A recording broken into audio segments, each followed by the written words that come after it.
Hi all, ഇന്ന് ഞാൻ നിങ്ങളോട് പറയാൻ പോകുന്നത് ഇന്ത്യയിൽ ഡൈവോഴ്സ് ലഭ്യമാകുന്നതിനുള്ള മേജർ ഗ്രൗണ്ട്സിനെ പറ്റിയാണ്.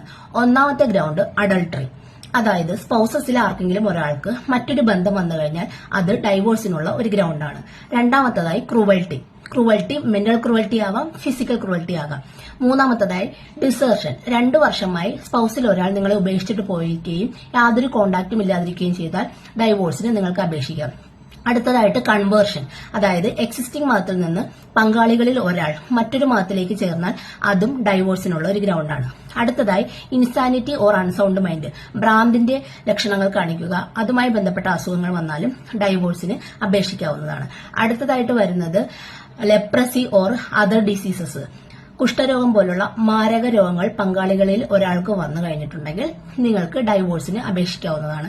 അടുത്തതായിട്ട് റിനൗൺസിയേഷൻ ഓഫ് ദ വേൾഡ്, പങ്കാളികളിൽ ഒരാൾക്ക് തോന്നുകയാണ് ഈ ലോകത്തിലെ ജീവിതമൊക്കെ ഇനി മതി, ഭൗതിക ജീവിതമൊക്കെ മതി, ഞാൻ ആത്മീയതയിലേക്ക് കടക്കുകയാണെന്ന് പറഞ്ഞിട്ട് അത്തരം ഒരു സന്യാസ ജീവിതത്തിലേക്ക് പോയാൽ അതും ഡൈവോഴ്സിന് ഒരു ഗ്രൗണ്ടാണ്.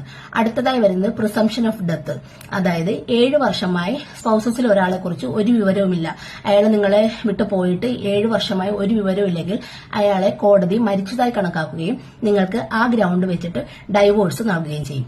ഇത്രയുമാണ് ഇന്ത്യയിൽ ഡൈവോഴ്സ് ലഭ്യമാകുന്നതിനുള്ള മേജർ ഗ്രൗണ്ട്സ്. ഞാൻ സൗമ്യ ഐസക്, അഡ്വക്കേറ്റ്, ഹൈക്കോർട്ട്